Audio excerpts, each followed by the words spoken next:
Welcome, everybody, to another episode of a Can't Mayonnaise Kill a Jedi podcast. I am your host, the Artificial Dragon, and I'm joined today by my two co-hosts. I'm Hannah. I'm Kit. And there you go. Those are our other hosts. So, we remember from the last episode we were talking about the history of the Sith. It's weird that this is our third episode. It feels like we've been doing this for like an entire month or so, isn't it? Just about, I think we had to skip a couple months. Yeah. I apologize for the delay on the third episode, personal things, and I think Hannah had a case of the coughs a little while ago. It was a cold. It's cold and flu season where we're at, so. Yeah. That was right after your massive drinking fest on your 21st birthday, wasn't it? I wouldn't call it a massive drinking fest. I just had a great time. Yes, you Maybe did. you saw me. Yeah, I was there for that. I had to take you up the steps afterwards. You said 10 drinks, and that's not a lot. Well, most of them were shots, so. That's even worse. Oh god, Kenna's boyfriend is Steven. He made me try Jaeger. And I was like, ugh! This shit tastes like licorice! By the way, are there like any alcoholic drinks in Star Wars? Oh yeah, there are plenty of that. Yeah. Don't worry, we'll make that an entire podcast episode of its own. But today, since October is now here, I think it's very appropriate to start with a horror-themed topic. In this case, it is zombies. Yay. So, for most people who are getting into Star Wars, we have a franchise where it's basically a space opera. Where, there's the hero who is living a humble life as a farmer, and he gets a calling to go and save the galaxy, and he blows up his gigantic space station that could destroy entire planets and all that. I mean, you got space wizards with magical powers, with laser swords, and armored people that shoot lasers and all of that. But when you've... And giant walking carpets. Giant walking camels. No, I said carpet. Oh, carpets. Yeah, giant carpets. But giant camels too. The last thing that would come to people's minds when you're talking about Star Wars would be undead. Isn't that right? Unless you're talking about Death Troopers. Well... we'll get to Death Troopers in a little bit, but... So, the novel Death Troopers, I think it came out in, 2011, right around the same time as the MMO, The Old Republic, came out. Such a good game. Yeah, and Death Troopers is significant just purely for the fact that it's a zombie stories, but in Star Wars. There's nothing more to it, that's basically it. It's a non-canon now, isn't it? Well, technically it's non-canon, but it's still canon in the Legends continuity. Actually, the aspect of Death Troopers actually became canonized in the current canon of Star Wars. I mean, it's a cool concept, though. It's like, you played the game Dead Space, right? Yes. It would be like Dead Space in a way. Yeah. It seems like it would be like a very fun concept, like a futuristic world where you're out in this specific desolate area where you kind of like hyperspace out, where zombies are just all around you. Yeah. And it's in a spaceship, right? Yeah. Death Troopers actually came out in 2009. Oh. I was 2 years off, sorry. It's a cool story. It's a cool idea. Okay, so there are a couple of sequel novels that the reason why I thought of The Old Republic was, so there's Death Troopers, which takes place in the original trilogy era, basically. Han Solo's in it, spoiler alert.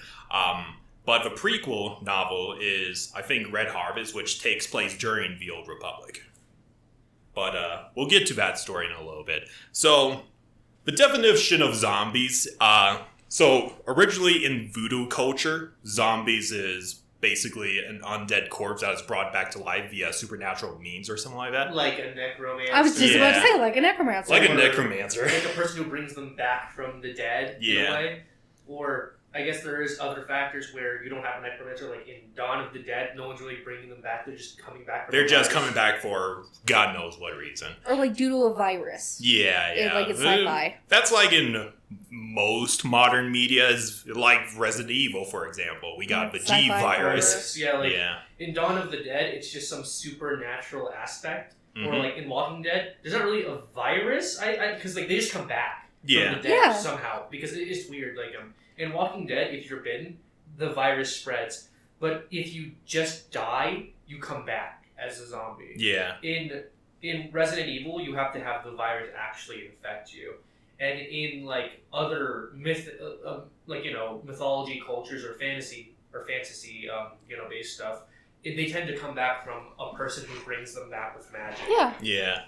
And like I said before, zombies aren't exactly associated with Star Wars, but if you think about it, it's got that supernatural quality to it, like with the Force and... It just sounds like a Sith ability at the point where it's like, if the Sith have always talked about, well, in the movie, from like episode 3, we hear Palpatine talk about, bringing people back to life. Yeah. But that was what Plagueis did, though. Yeah.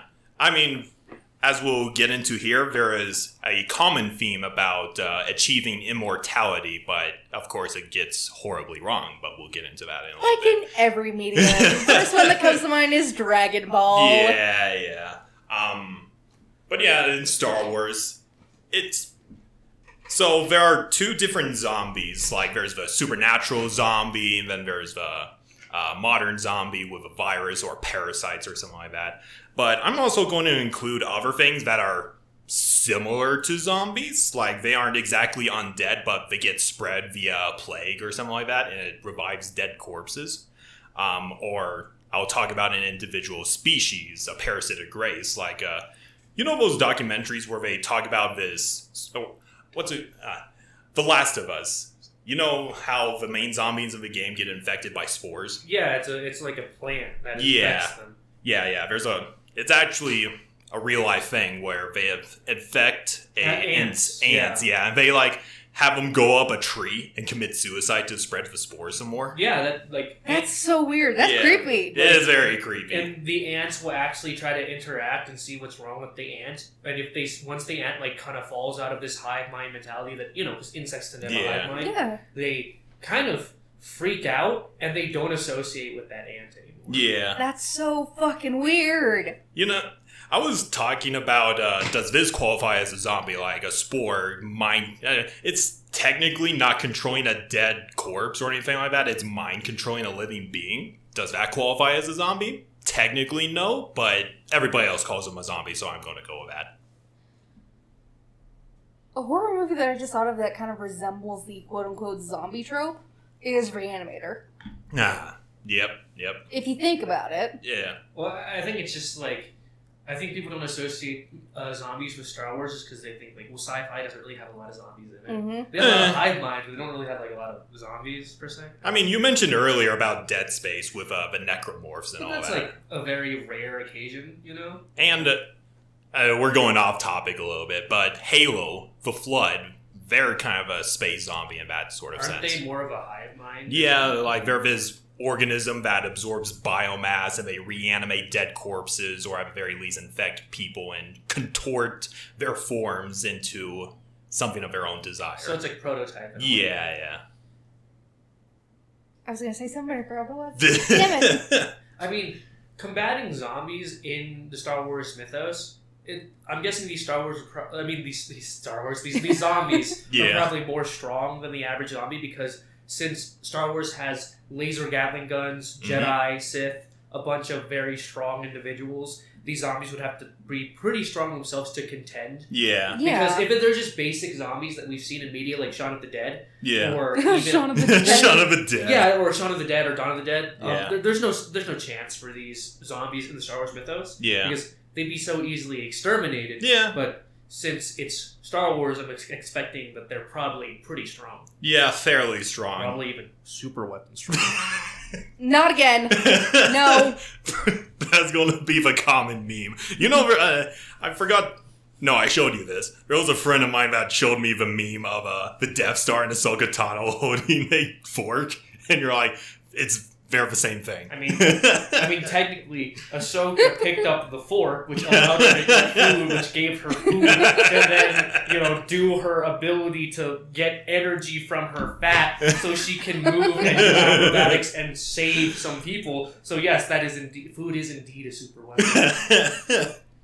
All right, continuing on. Because everyone needs food. If you take away food. Okay. True.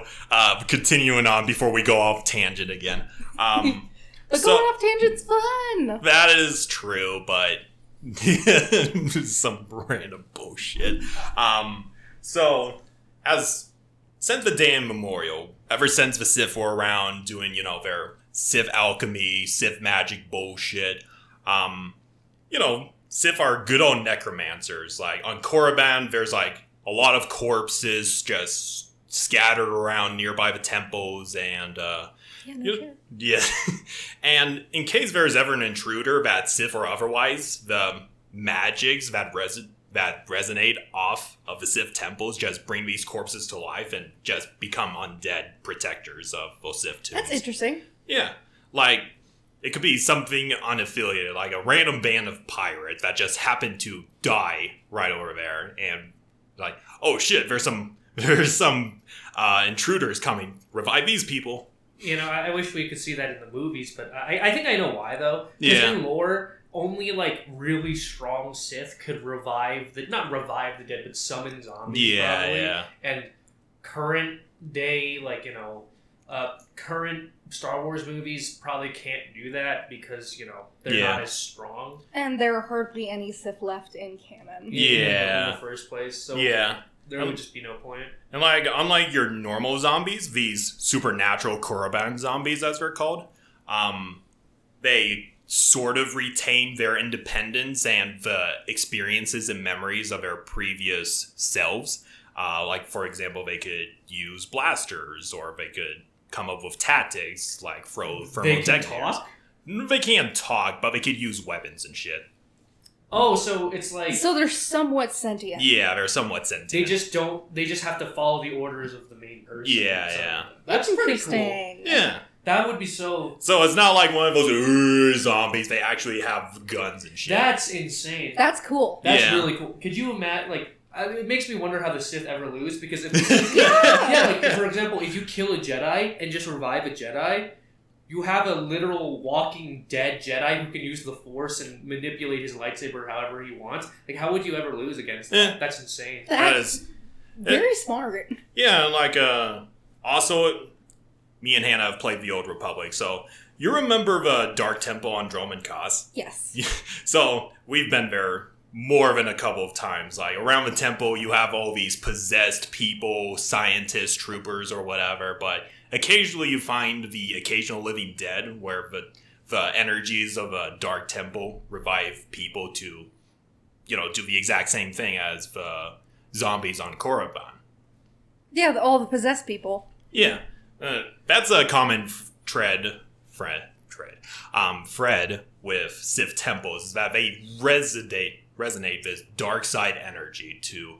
It kind of has a mind of its own. Like, they just... make their own natural defenses. Kind of like our own bodies with antibodies whenever a virus comes into us. And not to mention the absurd amount of Force ghosts there are. It's just insane. Like, I don't understand how the Sith ever lose if they can... Me either! Like, they can bend Star Destroyers with their hands with the Force. They can make illusions so massive that they span throughout the entire galaxy. They can transfer their consciousness into other bodies. They can manipulate, like, metachlorian genes to make, like, their own, like, eugenics babies and stuff.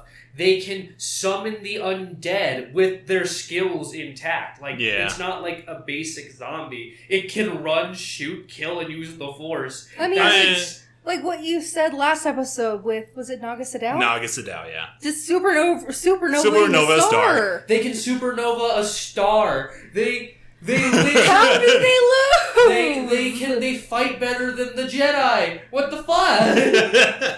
I was thinking back to the supernova thing, and I know it's not explicitly said in the lore, but so when I was making the episode on the history of the Sith, I was reading through the comics that it was based off of, and Naga Sadow made a last-ditch attempt to get away from the Republic, and he was saying, the energy on my crystal on my ship is running low. I better go in between these two stars and cut off the Republic because it's my last chance to get out of there. So he tapped the last of the energy crystals on his ship to supernova the stars, and that was pretty much it. It's just insane still, though. It's like, I never understand how the Sith lose this much. With most of their most powerful abilities, like supernova stars or transferring their consciousness into bodies, summoning the undead, mostly comes from dark side rituals. Like, you can't do that on just a whim. And it's going to take a lot of power. But exactly. Even so, that's still quite a bit of an arsenal compared to the Jedi.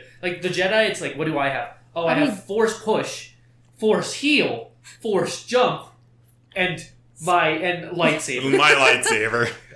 When you really... I understand why people like the Sith so much more, because you have so much more versatility to work with. Like, you can shoot lightning, summon the undead, supernova stars... live forever in multiple bodies. Yeah, create illusions, transfer mind, do like weird techniques that can make people feel cold in some regard, specific connotations. Whether that's canon or not now, I don't know. Yeah. Like mind control. Mind control. You have a bunch of resources. You literally have an entire planet of the strongest people on your side. Why? It's like, if you look at the Jedi, it's like, well, I can push people and I have a stick. I can push people but I have a stick, but have a lot more cool stuff. Well, That's why I like the Sith Empire more. Yeah. And I mean, there are... I'm not going into depth. This is obviously an episode about zombies, and we did a previous episode about the Sith. But when we eventually talk about the history of the Jedi or Force techniques in general, you'll see how insane some of the Jedi's powers are. Like, I don't know. Luke Skywalker manipulated a fucking black hole. That's pretty goddamn impressive. Didn't a Sith literally become like a universe or a planet? Or something? Like, what the fuck? I know, right? Okay. So, aside from the core band zombies, it's a common thread. A lot of zombies are result of the Sith and their tomfoolery with the dark side and all that. As I mentioned before, this is not technically a zombie, but you're familiar with a Ghoul.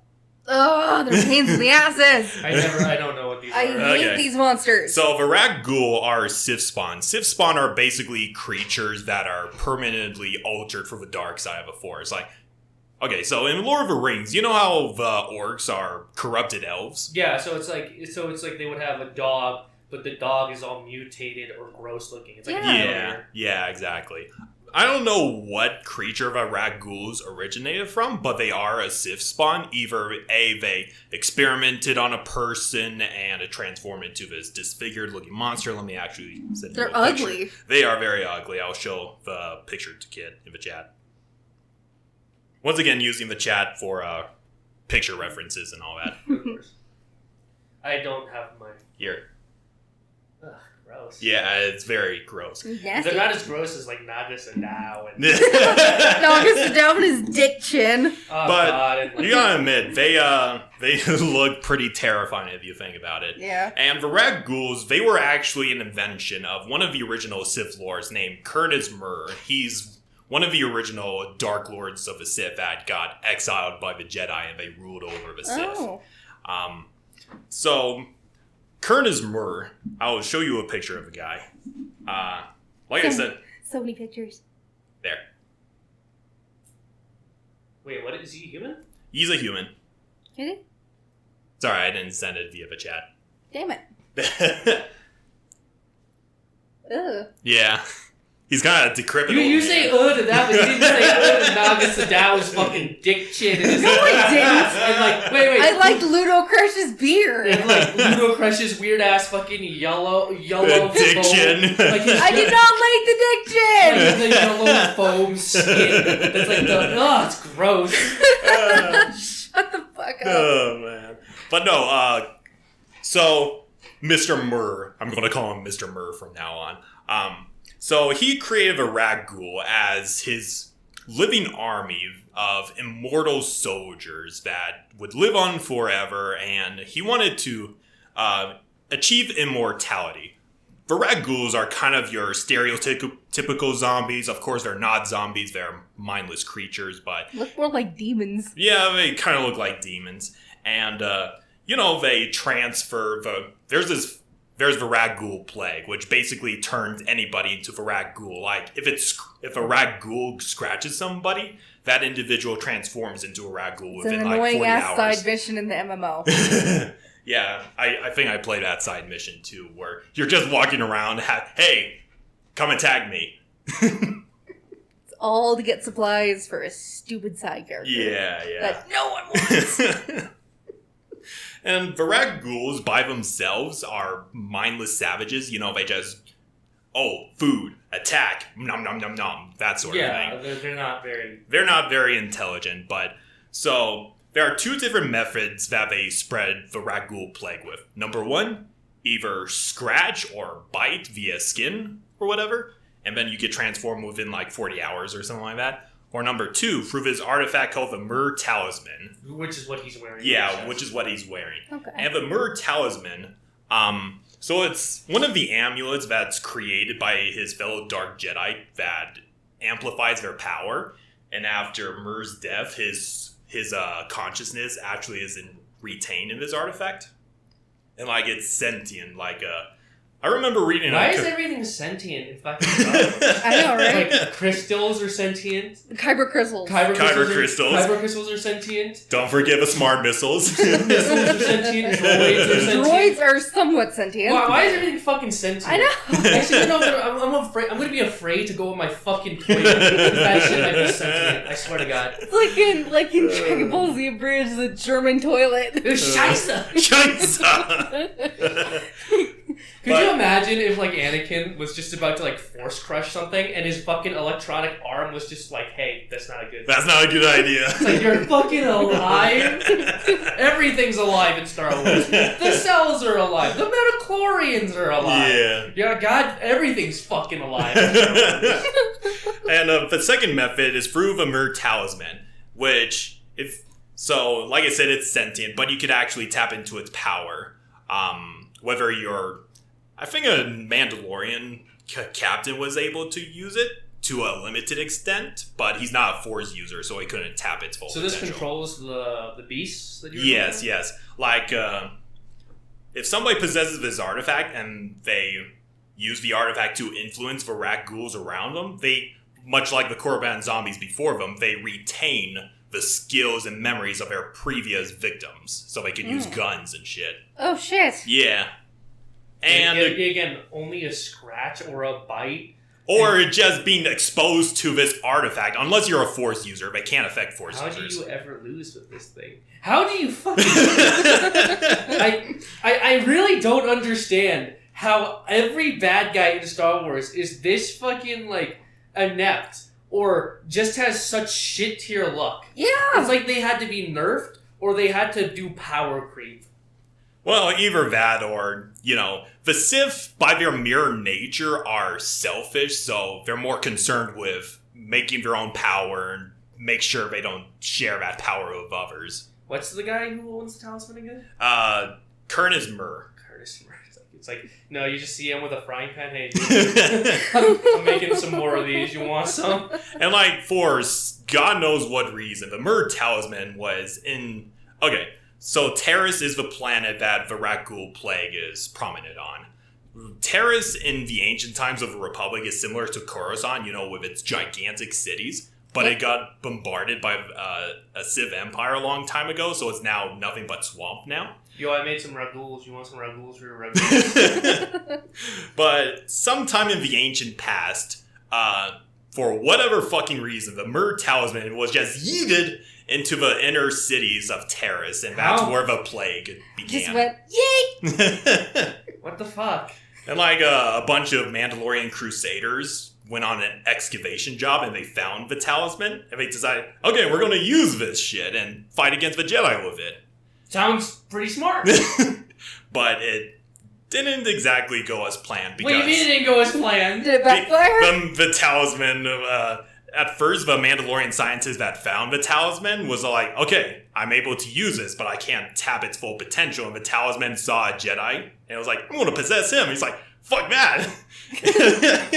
And long story short, there was another Jedi that contained the influence of the talisman, and the Mandalorians just bombarded that planet to oblivion. So weird. And for a time, the rat ghoul plague only existed on Terrace until it was eventually wiped out completely. Oh my god. There's always some fucking absurd plague in this sci-fi universe. Yeah. Doesn't that happen in Clone Wars? Yeah. There was like the blue shadow virus and the boo, which they accidentally released, but they managed to contain it. All because of Jar Jar. Yeah. Like a nice Poor virus. Jar Can we Jar. just have like a nice virus who's like, hey, yo, I got you. I got you, man.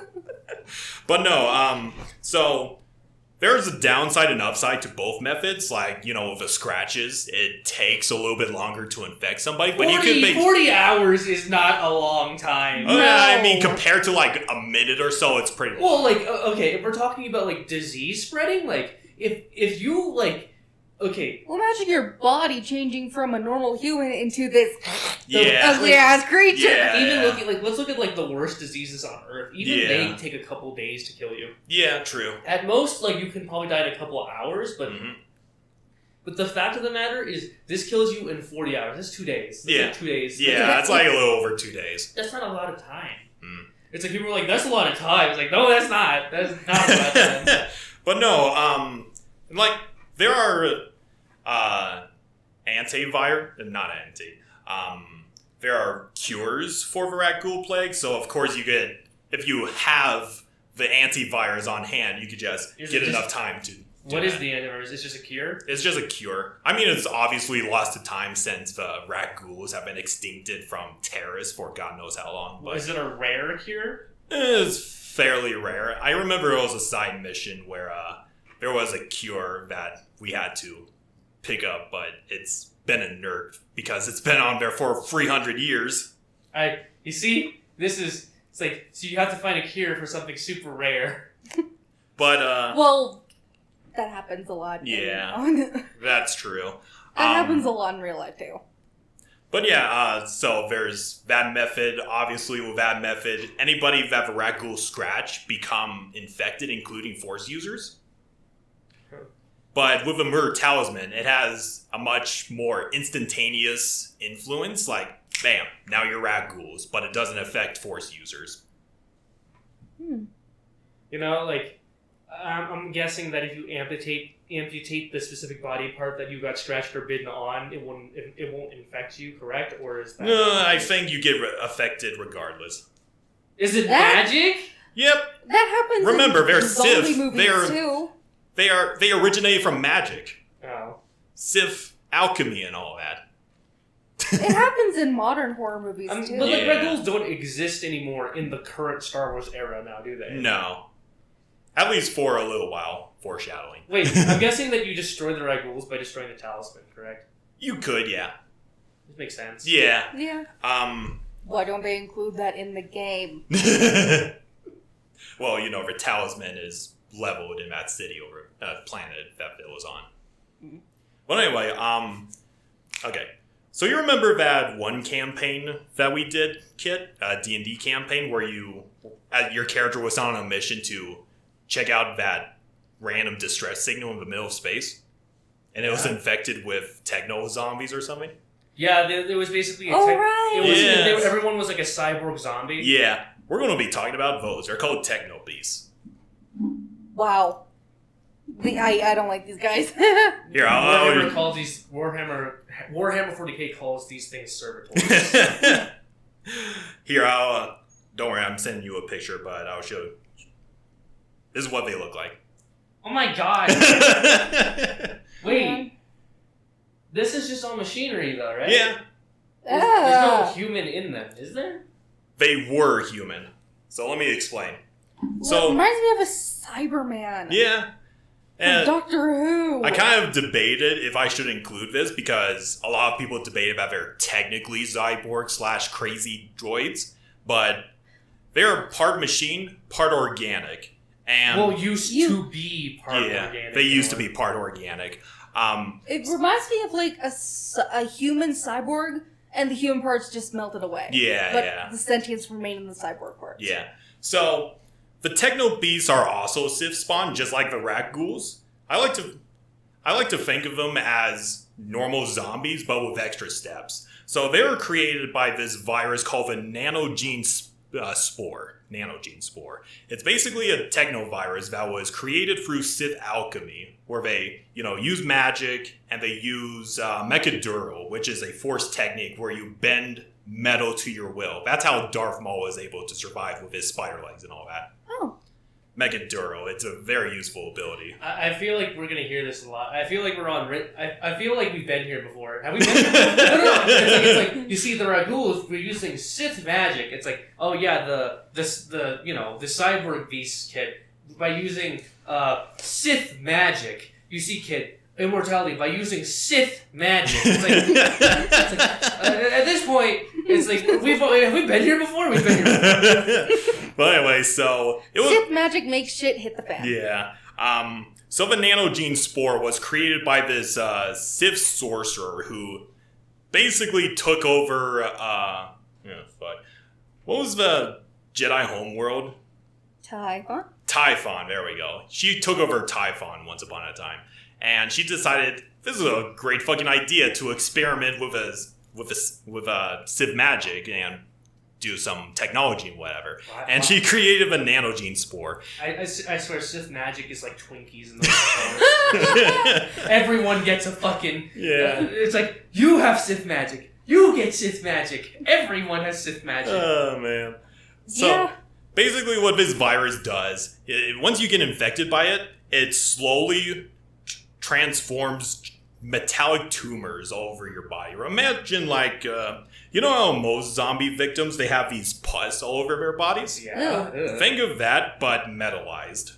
And it slowly transforms your insides, your organs, your bones, everything into metal. And it lobotomizes you along the way. Oh, God. That made my sides hurt. Yeah. Just picturing that made my sides hurt. Yeah, and this Sith sorcerer decided to use that on not just humanoid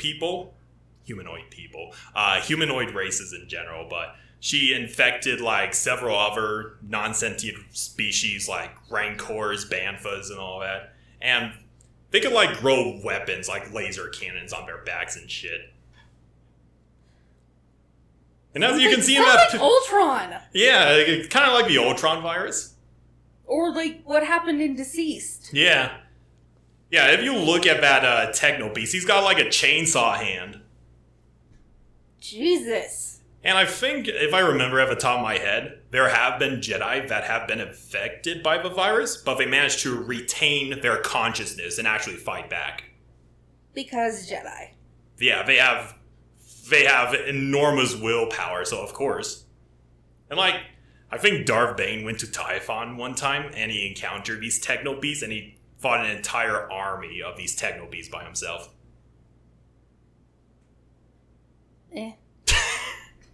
Still, pretty fucking terrifying. Yeah. Instead of a gross pus-like stuff, you slowly transform more machine than man. I don't know what sounds more sick. I mean, I guess there's nothing really gross about the metal, because it's just metal, but... Still. You'd still be in severe pain. I don't know. Then your body rots away. Would you rather be a Ragul or a cyborg beast? Well, because here's the thing: a Ragul, you kind of lose all sentience and become kind of feral. Yeah.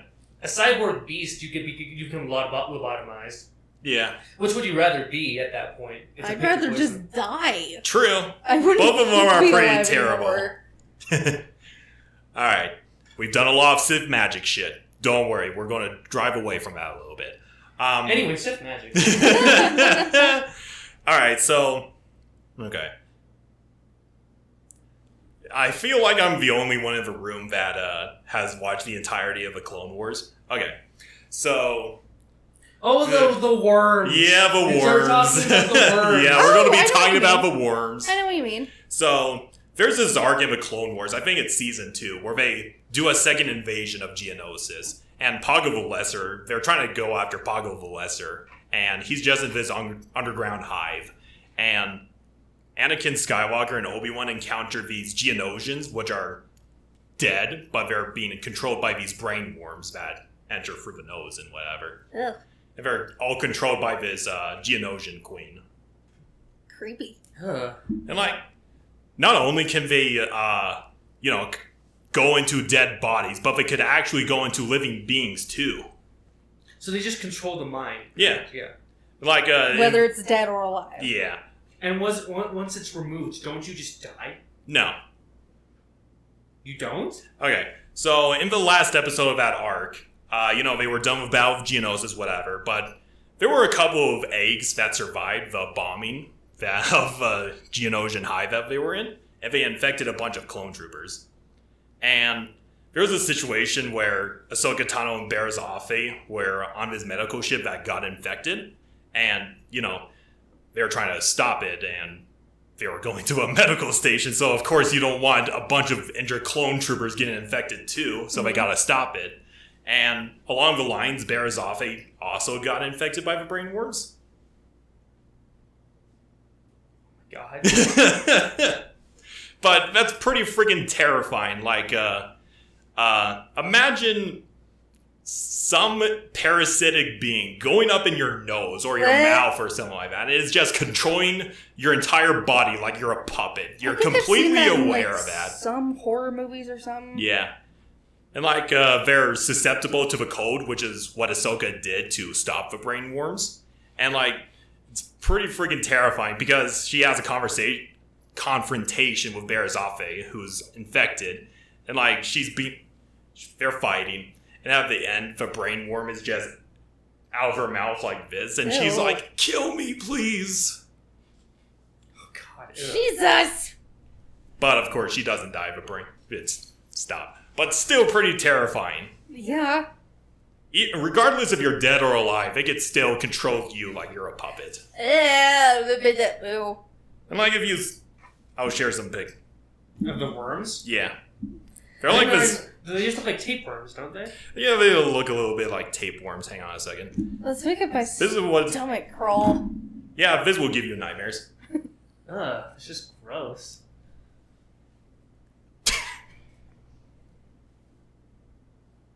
Just waiting for a reaction on Hannah. How does that, how do they even control the brain? Do they just... Yuck! It feels like it's going on my side. Yeah. Do they just wrap around the brain? This is one of the things I wish they could... It would probably be the brainstem. I would assume the brainstem. Living or dead. I mean, I'm no doctor, so I don't know this shit, but I assume, they go up your nose, and either they take control of your cortex or something like that, and play you around like a puppet. It's pretty freaking terrifying. And they actually have the initiative to develop tactics, because there was at one point where two clone troopers were all, about to attack Ahsoka Tano, and then they aimed their lightsabers at them. They're like, whoa, what's going on here? And they're playing dumb, which is pretty terrifying. Mm-hmm. It's not like they're single-mindedly going out and killing people. They're actually being smart about it. Ugh. They're nasty little critters. Yeah. A nice little body snatchers feeling. Yeah, Invasion of the Body Snatchers. Invasion of the Body Snatchers, yeah. Okay. It also reminds me of Slither. Sliver. It's kind of an odd horror movie, but it's basically the same thing. These worms that feed on humans takes on a human host. Yeah. And just spreads spawn everywhere, and it's just gross. Imagine about to go in, it's just halfway in, and you're trying to rip it out. Oh my god. That would probably fucking hurt. Or it's in your esophagus and you're... You're dying in the same time. I heard they can actually crawl through the ear, too. That's just... You just... I need an earwax for that. You just hear, the screeching and you're trying to rip it out. Oh, God. That makes me think of spiders crawling in my ear. The fuck?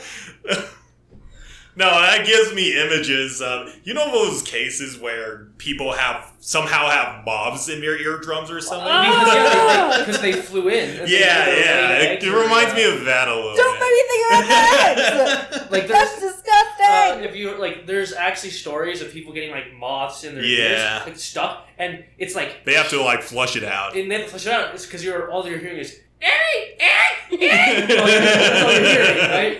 So So they put a person went to the doctor. They put this hose thing in his ear. Yeah. And they blasted that shit. Yeah. It was so loud. It was so loud. Surprised it didn't make him deaf. I'm gonna need Because all you hear, I'm gonna need Q-tips after all you hear this. is in your ear. Oh, that makes me. Ugh. All you're hearing. It gives me shivers. Yeah, brain worm's pretty terrifying. Very I think the most terrifying. horrifying was this woman's ear was bleeding for a long time, but she didn't know why. She had a hard time eating. Yeah. Not eating, but hearing. Yeah. And she would hear in her ear, sort of. It's more like Ugh. Yeah. like that. Yeah. And she went to the doctor to see what's wrong. They examined her ear. There were a hive of spiders eating. No! We got plenty of nightmare fuel in this episode. No. Just imagine that, but with a bunch of other brain worms in there. Oh You god! suck. Imagine a multi brainworm civilization just living inside your body. Yeah. You can't control your body as they're just constantly taking turns controlling you. Yeah. Oh god. Well, there you go, Disney. There's an idea for the horror. In case you want to bring your brain worms. They metamorphosize too. It's making my ears It's itch. not as though they just stay as worms. Yeah. They actually develop cocoons and grow into something new. Yeah. So they develop more legs or wings or something, and they just start doing more stuff to your body. Okay. Let's move on. Yuck. Alright, I'm gonna keep on the trend bandwagon with sentient races that mind control people.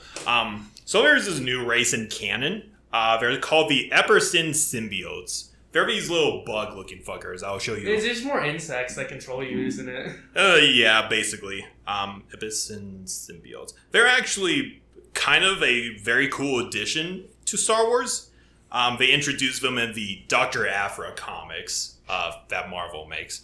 But basically, they're a bunch of little bugs that eat plasma. And what they do, they go into your spinal cord and they attach themselves to you, drinking your plasma fluids. From your blood? Yeah. Oof. And they slowly transform you into these undead-looking abominations while they're just riding. I wish Star Wars did do more body horror. That'd be cool. Because xenomorphs from Dead Space, well, not xenomorphs. No, it's necromorphs. Necromorphs from Dead Space do a lot of cool body horror stuff. Yeah. I wish Star Wars would do that, but I know it wouldn't. I know it doesn't because for obvious reasons. Yeah. I mean, it's kind of surprising that they introduced these things in the current canon of Star Wars, especially with the child-friendly approach to Star Wars nowadays. I mean, I would just like to see it more because that'd be cool. Because I'm into movies like The Thing. Or, Yeah. This is what they look I just like a lot of body horror stuff. Wait, this is what they turn you into? No, that's what the rays themselves look like. How big Gross. are they? They're yay big, like the size of a chihuahua or something. And they just crawl on you? Yeah. Oh. Yeah. It's really terrifying. You saw the picture, right, Dana? No. It reminds me of yes, have you seen the spiders from The Mist? The Miz, yes. The spiders from Mist actually have human teeth.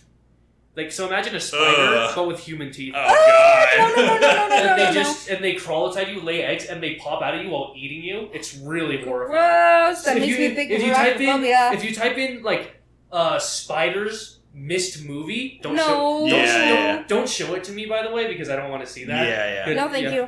But no, this is what the zombies look like. Oh my. Well, they all just look like their basic races, except Rotted. Yeah, very rotten. They just have little bugs that are riding on them. And these things, let me emphasize how dangerous they are. So these things are apparently so dangerous, they've led to the downfall of several empires before the Galactic Empire was a thing. And the Empire, let me emphasize, the Empire banned people from exporting these things. Well, I mean, why would you want to export? That's dangerous. That's so dangerous. Let me reiterate. The Empire, the same people who made the Death Star, who, genocide entire races. This is the one time where they draw the line and say, you can't have an empire without citizens. True. So very true. Why lose their power base through fucking things?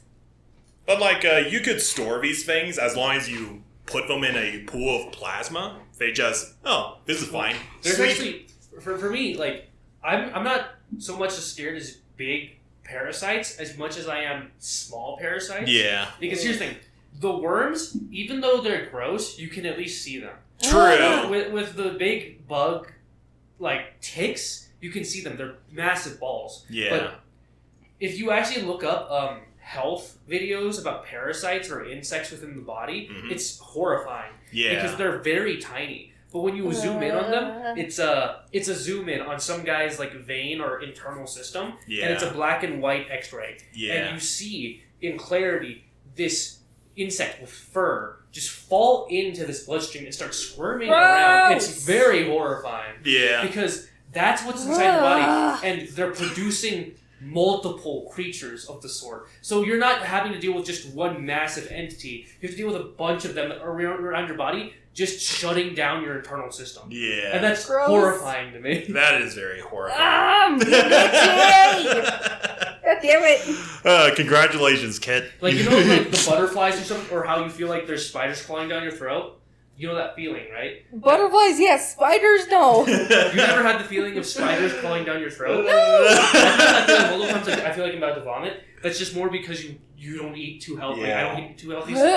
But imagine that on a scale unimaginable. Yeah. Oh, God. Constantly Don't make me think about that. Yeah, that is pretty horrifying. The most, the thing is, when you see a human squirm, it's not really that scary because it's just they're in pain. When you see a insect squirm, there's multiple legs, multiple parts, and multiple things that it could do. Yeah. So it's just, it leaves an uneasy feeling. Yeah. Alright, going away from the real life stuff and back to the magic stuff. So, the Night Sisters also have zombies. They're more of a... Yeah. So, there's a Clone Wars episode where the Separatists decide to fuck up the Night Sister homeworld of Dathomir. And the Night Sisters, in their defense, they're obviously outnumbered because, it's the fucking droid army. They normally outnumber everybody with their massive army of millions of droids. So, they have this sorceress named Old Daka do a ancient ritual to summon all the corpses of their deceased sisters and bring them back to life and fight the armies of the Separatists. I mean, that just seems like basic fantasy. Very basic, yeah. Very basic fantasy. But if you look at the Night Sister zombies, they actually look pretty kick-ass. They have these magical energies pouring out of their face and mouth and all that. They look really decrepit looking. Just sending a picture to Hannah. Oh. Yeah, they're ugly looking. Yeah, they're very ugly looking. I know we've gone past the topic, but could you imagine those giant tick things on the board again? Yeah. What are they called? The Abyssian Symbiotes. Could you imagine these symbiotes going on your back, laying eggs, and those little creatures just crawl in your eyes? I don't want to imagine that. They lay eggs in your eyes, and as you're sleeping, you just wake up and your eyes just pop, and it's like, God. Oh god. I hate you. Hey, Star Wars, we got some ideas for you. I already feel like I have a sty in my eye. I don't want to think about that right now. Oh, God. Shit. Okay. So, okay. And here's the thing. Not all insects just eat you. Yeah. Some of them regurgitate their things that they just eat back into your body so that others can eat it, so your body's constantly rotting, being regurgitated and eaten over and over. That's disgusting! There's kind of going off topic again, but there's a certain parasite in the ocean where they literally go into a fish's mouth, they eat their tongue, and they essentially replace that tongue. Oh yeah, I know what you're talking about. They replace the tongue, and it it makes the fish in pain. Yeah. But they constantly grab the bacteria and go into the stomach of the fish to put the food in there. Yeah. While constantly like feeding off the fish. Yeah. It's really messed up. Yeah, and like if you remove the parasite, The fish just dies. It slowly dies because its tongue has been removed. And it can't eat. Yeah. There's Mother Nature is really fucked up, by the way. there's an insect that reproduces like this. Like insects will, go like I forgot what the insect's called, but it when they mate, it's not like the insect will it has like a stinger. Yeah. And it injects the stinger into its into the. Oh, you're talking about the parasitic wasp, aren't you? I think so. Like it Yeah. injects the stinger into its mate, and it lays eggs inside of the mate, and then the babies eat the way out of the mother or something. Yeah. It's really messed up. Gross. Yes, this is all real. This is not sci-fi fantasy bullshit. This is Mother Nature at work here. Some of the things in Mother Nature don't even rival the things in fantasy. Yeah. Terrifying to think about. Yeah. So, let's go into the more sci-fi / mystical aspects of Star Wars. So, the Mirror Talisman. Mystical, even though we're doing a horror episode. Right? Yeah. The Mirror Talisman is one certain Sith artifact that, transforms people into rat ghouls, and it commands them. And, whoever is holding the talisman commands them anyway. I think that is one of the plus sides being a cyborg beast, though. Yeah. Is that if you're a cyborg beast, you're not sentient, but let's say you are. Yeah. At least insects can't infect you. Yeah. Because, you're metal. What are they going to do? Mhm. That is true. Yeah. That would be a pretty good story of... But whatever. So there's this Sith artifact called the Dark Staff. I'll show you a picture. But, so you know how So the Dark Staff, it's really fucking ridiculous. Like when I say ridiculous, I mean like Marvel / DC levels of ridiculous. I'll send a picture for Hannah. This is what it looks like. It looks like a giant cane with a circular thing in it. It looks not Star Wars. It looks like something you'd find on Wizard 101. Yeah, it really doesn't look Star Wars-esque at all. Yeah. Anybody remember that game? Yeah, Wizard 101, the game where you had to do basic edition. It's still on Steam. Yeah. I still can't believe it's still a thing. Stop. I still can't believe it's still going. Most online games like that now are just gone. Yeah. Except for Star Wars: The Old Republic and the image of the Stark Staff I showed you right there, that's what it looks like in the Old Republic game. You could actually buy it if you want. I didn't know that. Yeah. I'm not gonna pay money to look like Okay, here's But- the thing. I'll pay money to look like a cool badass Sith Lord or Jedi, but I'm not gonna pay money to look like a fucking Wizard 101. But, okay, let me tell you how ridiculous this weapon is. It's sentient, by the way. Well, of course it is. Of course. That sounds like a D&D item now. Yeah. A Cheerios box in fucking Star Wars is probably sentient. So, I should have mentioned this in my Super Weapons episode, but the Dark Staff is proclaimed as one of the most powerful Sith artifacts in existence, powerful enough to destroy planets. Now that sounds like a super weapon. And it does a lot of other things for the user. It could teleport to different places across the galaxy, and it could also transform anybody it wants into zombies, basically. Sounds like a dark Gandalf.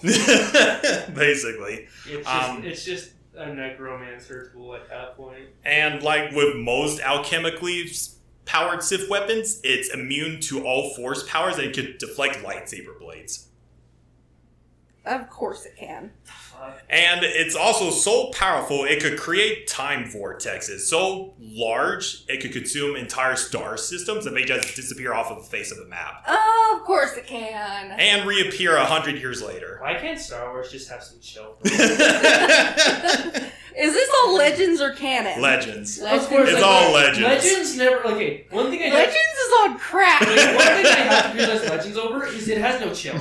It has zero chill. It is on crack. Legends never has a single chill to okay. At least with the sequels, even though I don't like the sequels, Yeah. they have moments where it's sometimes chill. Where Yeah. it's just okay, Rey might be a Mary Sue, Yeah. but her training scenes is just her at a beach shore slicing rocks with a lightsaber or picking up rocks. Or Luke in like in his movies, we're just picking up a bunch of rocks or carrying Yoda while running around. And then you have fucking Legends where it's like, where their training scenes, it's like, I'm tearing apart galaxies. It's never something just basic. It's never something just so, like, chill, you know? Yeah. But there's this one story that I remember at the top of my head related to the Dark Staff. So there was this certain Sith called Darth Revan, not to be confused with Darth Revan. He possessed the Dark Staff at some point, and it created a force storm, which consumed Revan, and it sent him forward in time to the Battle of Rusan, which is the... I go through time travel. God fucking damn it! It's Legends, right? Yes, it's Legends. I fucking hate time travel. If you accept Legends as canon, technically it's canon. So fanfiction writers, you have your AU. I hate time travel. I hate time travel so fucking much. It's like, it's so fucking convoluted and stupid. I hate it. Like, can we stop doing time travel? God damn it, why do people love time travel so much? I enjoy it. Yeah. Because personally, I like fix-it fan fictions. I just hate time travel. I'm done. It's like all the what-ifs that would happen that you ask you once you finish the movie. I can understand, for Star Wars or any fictional media source, alternate, dimensions or alternate or parallel universes. Exactly. What if, like Marvel's What If, those would make sense to me. I understand, what if this happened? What if that happened? Those make sense to me. Or alternate universes where your OCs or people can exist, or small instances of time where you can insert your own OC. I get that. You know what I don't fucking get? Time travel. What's the obsession? Why? What's the point of it? It's all gonna end up to shit anyway. Because here's the thing. The prophetic change the future thing. So go back in time to change the future. Well, here's the thing. With multiverse, you have a series of infinite worlds to save and do things. We don't know if there's a Star Wars multiverse. Yeah, I know. But I would rather have multiverse Star Wars than time travel Star Wars. Because anytime we end up to fucking time travel, it ends up being fucky. And I hate it. I can see your point. Yeah. The convoluted aspect of time travel that also connects to multiverses just pisses me off. The Dark Staff is pretty fucking ridiculous and kind of silly, but it's there. Technically. Because Star Wars is now owned by Disney. Yeah. And they also own Marvel. Yeah. So the Marvel multiverse? I don't want to be on this fucking train. Oh, shit. Okay, let's get grounded back into reality, sort of. Okay, you're saying let's get grounded back about fucking time travel. Don't worry, we're not going to be talking about time travel. Oh, shit. This is probably our funniest episode. Yeah, well, okay, our funniest / nightmare fuel episode. Yeah. Yeah, after all the stuff that kid talked about with spiders going down your throat and shit, why not? Well, no, there's some insects do go, it's said that humans in their lifetime or in a year consume at least 50 spiders in a year. I wouldn't doubt it. Because you're asleep and you don't notice that you just swallowed spiders. Okay. This is the sort of grounded to reality we're talking about here. Okay. If it wasn't obvious before, the Empire really loves their super weapons and their experiments and all that. Like we didn't know. Yeah. So, there are a couple of experiments that the Empire went through. It's not just super weapons experiment. It's just general, advanced ships or super soldiers or stuff like that. But one scientific project that they dabbled into is what's called Project Starscream. It's basically a series of projects where they abduct people from... Are they making a Transformer? No, I know. Yeah, I know. But that's just what it's called. Is it a jet? No. Is it Starscream Jet? But the implication of Project Starscream is that they want to reanimate dead bodies and create soldiers that can never die. They can transform into a Transformer. Because why wouldn't Transformers be in that universe? Is this Decepticon? The Decepticons are fucking making Starscreams. Yeah. Oh, God. I don't know why they named it that, but point is, they want to create undead soldiers. Star Killer! Or, the Sun Crusher. Star Wars is the stupidest The fuck. ice cream cone of doom! Hey, in comparison to Warhammer, which literally has a vehicle called the Land Raider, which in lore... The Bane Blade? No. Like, in lore, the Land Raider, by itself, it makes sense. It's a land vehicle, whatever. But in lore, it's named after this guy named Arkham Land.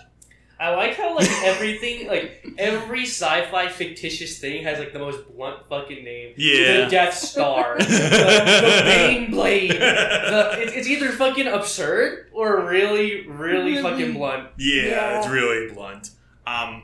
So, it's not, when you think about the experiment, it's not a really bad idea. Like, when you're sending a bunch of stormtroopers at somebody and they get killed pretty easily, they could come back to life and just keep on coming. Unless they're disintegrated.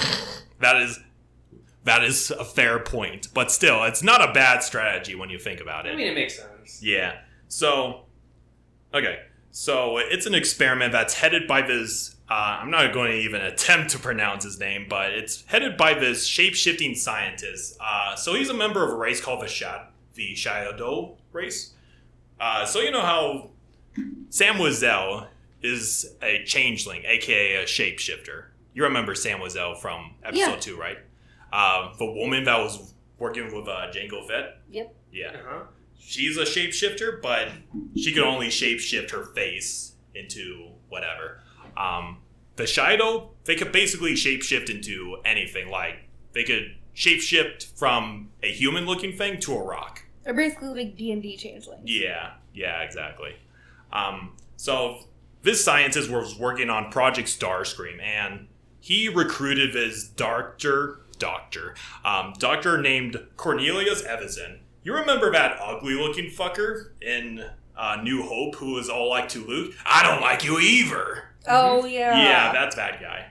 Does he have, a backstory to him, too? Yeah. So... It's this random-ass character who just says he doesn't like Luke. Cornelius is an infamous criminal who is really skilled in the surgical field, but as you would, he's kind of a insane maniac, mad scientist, where he does all these experiments. Like, he would disfigure people, and he's done all of these infamous things that made him wanted in 12 star systems. Like, they literally want him dead in 12 star systems. But not 10, not 11, not 12. 12 star systems. So, this scientist basically was like, okay, this guy, he's ugly looking, he's wanted in 12 star systems. I'm going to recruit him in my project to revive the dead or whatever.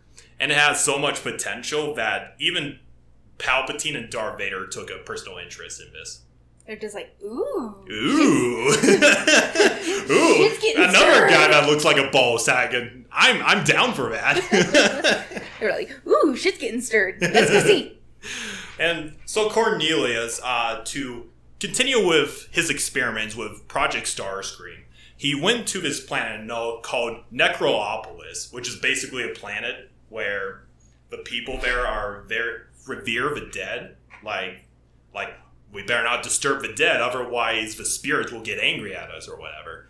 And there's Sounds like a lot of ancient religions. Yeah. And Cornelius saw all these dead bodies, like, that's some nice real estate right there. I'm going to experiment on those. So he went to there, and he developed this elixir that reanimated the corpses, but his goal was immortality, but it brought them back as these mindless zombies. Reanimator. Yeah. Literally reanimator. Literally reanimator, yeah, but in this case it's an ugly looking fucker. The reanimator ghouls are ugly too. No, I was talking about the scientist. I know. What was his fucking name? He also voiced the Scarecrow. Jeffrey Combs. There we go. Yeah, he's a lot... Cornelius looks much more uglier than Jeffrey Combs. Yeah, Well, anyway, so... when he was younger, he was very handsome.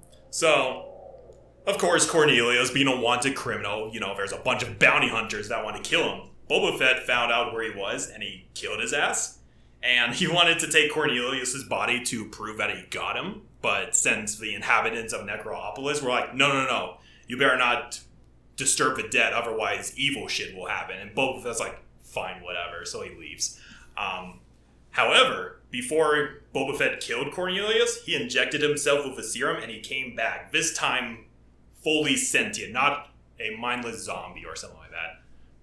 Turns out the elixir only works when the body is recently deceased, not long time deceased. Okay. Yeah, it's really, really obscure, but it's... Sounds like a plot of a lot of zombie movies. Yeah, exactly. At least a good amount. But of course, Project Starscream didn't work out, so it's whatever. Now, we go into the main event. This episode was originally the Death Trooper episode. Yes. Well, I kind of extended it as a zombie episode because it would be a lot... cover more ground that way. Yeah, it would be a lot more interesting to explore the undead aspects of Star Wars, aside from this one aspect of it. So because not a lot of people would know that about... Yeah. Death Trooper zombies, is it a virus? Is it magic? Or is it just, or is it a person controlling, like, the zombies or something? What would it... It's a mixture of all of those. It's a mixture. Okay. Okay. So for the main event, you're all familiar with it as the Death Troopers, the undead Stormtroopers, and all that. That iconic image where the Stormtrooper helmet is being hooked. Yes. Yes. So this zombie virus goes way back. It's called the Sickness back in the ancient days of the Sith. So this happened. The virus was first. The virus was first invented by the Sith Lord called Darth Dreer, who created it 4,000 years before the Battle of Yavin, right around the Old Republic days. So he decided it's a great fucking idea to experiment and make himself immortal. So he alchemically created this elixir, and he injected it in himself, hoping to achieve immortality. Because testing it on yourself always works. Yep. Jekyll and Hyde. Yeah, it always works out super well. Spoiler alert, it doesn't. So, he achieved immortality, but not in the direction he was hoping for. No shit. So he succumbed to it, and for a little while, that was the end of it. So there was this Sith Academy that he experimented the virus on. It's on this ice world. I can't remember what it's called at the moment. So that was it. However, it could have ended right there. However, Darth Dreer thought it was a good fucking idea to record his findings and experiments on a holocron. And guess what happened afterwards? Someone found it. Yep. Of course. So we're going to fast forward a little bit to roughly 3,000 years before the Battle of Yavin. This is the general time frame of the main events of SWTOR happens, by the way. Mm. SWTOR happens 3,000 years before the events of the main movies. So there was this other Sith Lord who wanted to, this is interesting, I could practice immortality. Is it vitiate? No, not vitiate. Wouldn't be a bad idea, though. But, I fucking forget. It sounds like something vitiate would do. Yeah. So, to give you context, this is how... So, the virus was alchemically made, but it needed one special ingredient. It was created through this plant called the Morokai orchid, which is basically a black-looking orchid, like you would normally find on Earth or something like that. An orchid. An orchid, thank you. Orchid. My pronunciations are off. But what makes this orchid so special is that it's force sensitive. A force-sensitive flower? Yep. Oh my god. Why is everything fucking force sensitive and fucking sentient? So this... Oh my god! So this flower is force... I fucking swear, next time I eat my fucking Cheetos, I'm gonna look at them and be like, are you force sensitive? Are you alive? So, this flower is force sensitive, and it could actually bond to other people who are also strong with force, like Jedi and whatever, and could communicate through them. Isaac, please make How? please make that SpongeBob meme. It's like, you're force sensitive, you're force sensitive. Is there any other force sensitive I should know about? Meow. I'm out of here. That is perfect! So, like by itself... Oh, so many peaks! Yeah, so many peaks. That's a sign of a funny fucking episode. But no, so there's this force-sensitive flower that's just minding its own business, and then the Sith comes along and is like, yoink! And then it just tortures the living fuck out of this flower. Why? Why? Why? Damn it! Why? Like, is this Sith just walking in this flower meadow? Just picks up the flower? It's like, it's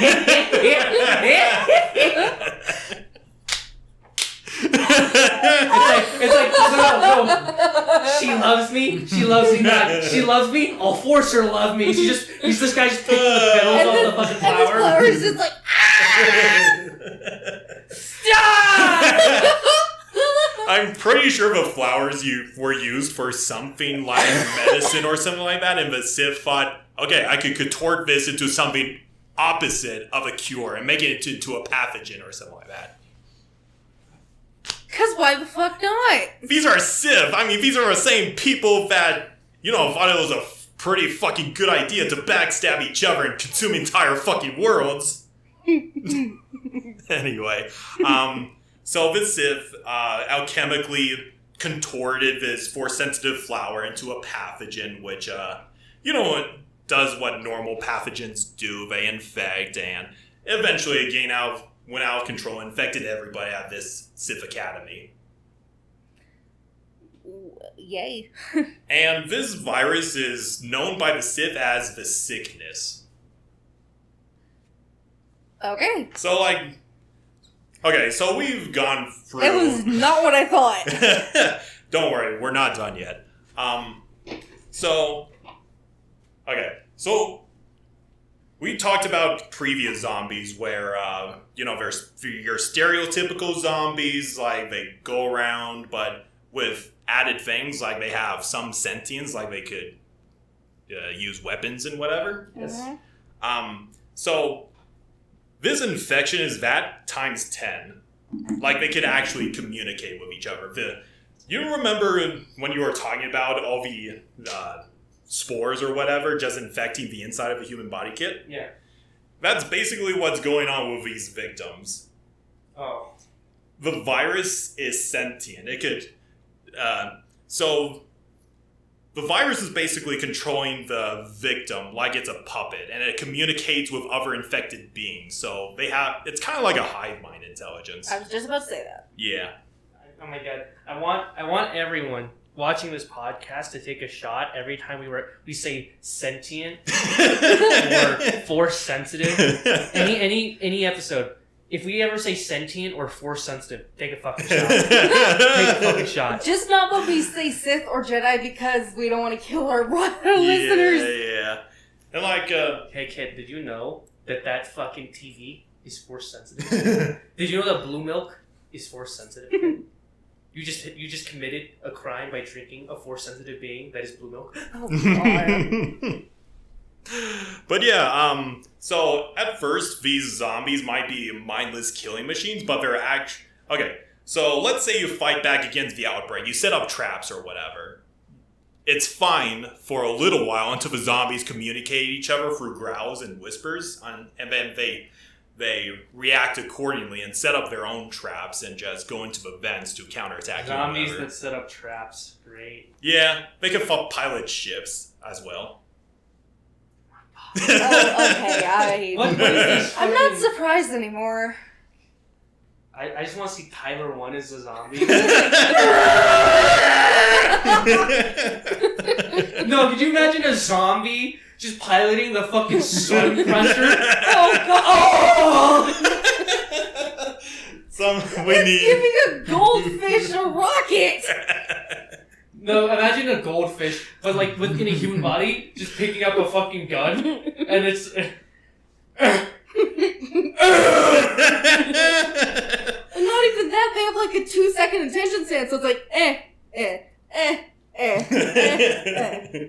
then flop over dead.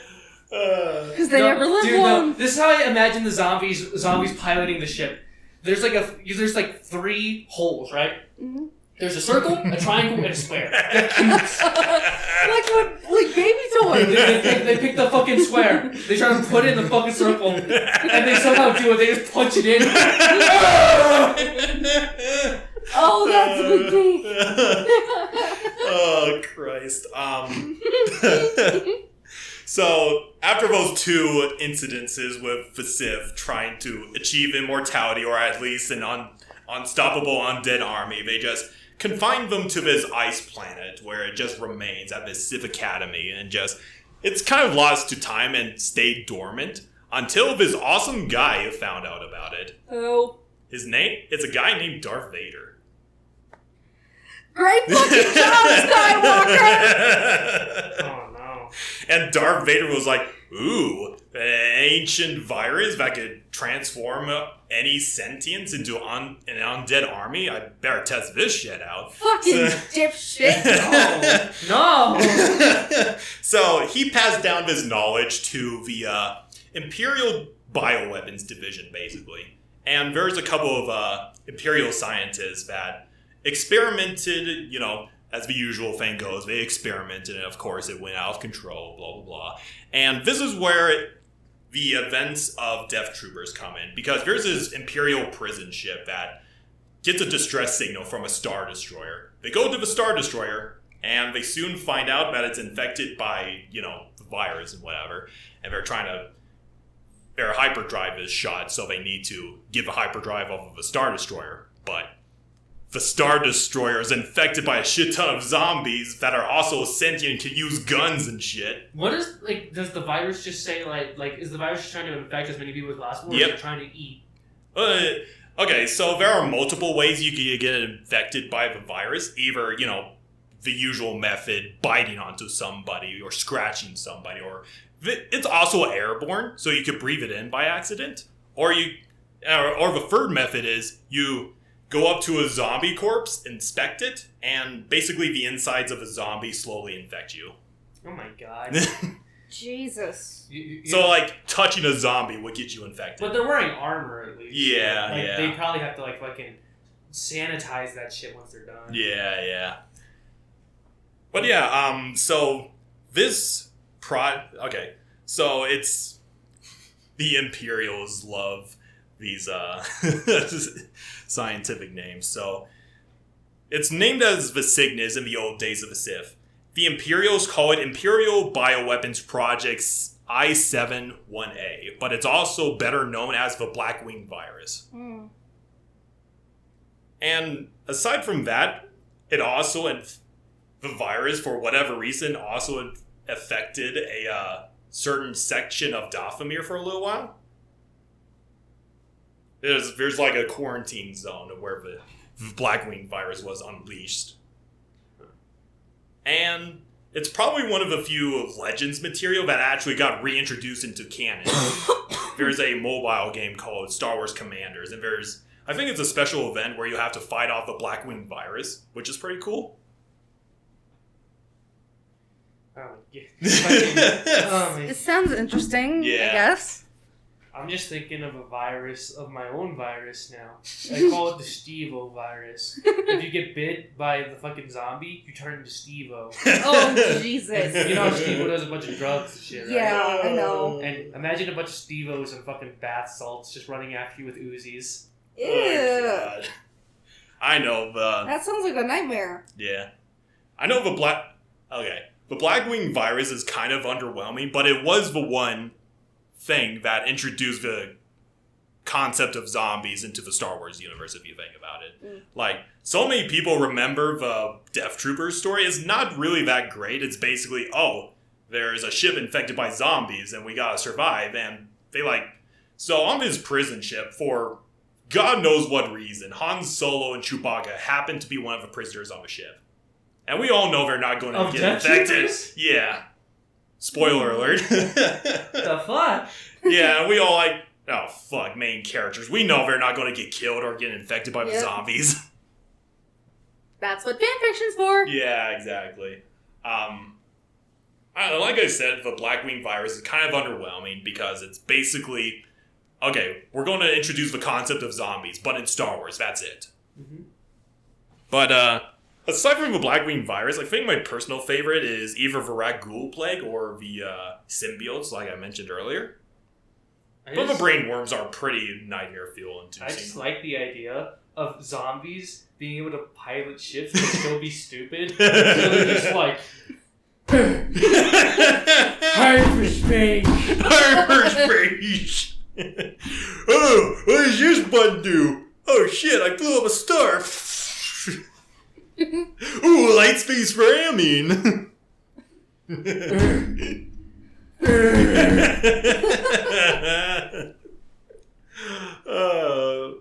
So, do you have any questions about the topic of this episode, guys? Well, I don't think so. My mind is just like, what the fuck? I think your mind's still on the fact that, the spiders in the front. Don't! That's you! Could you imagine spiders with human teeth just gnawing on you? Just like,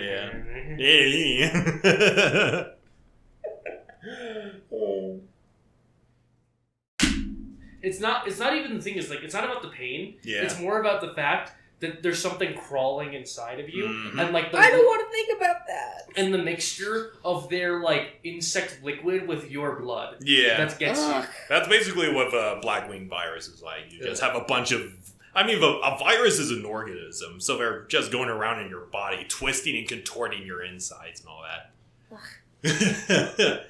Alright.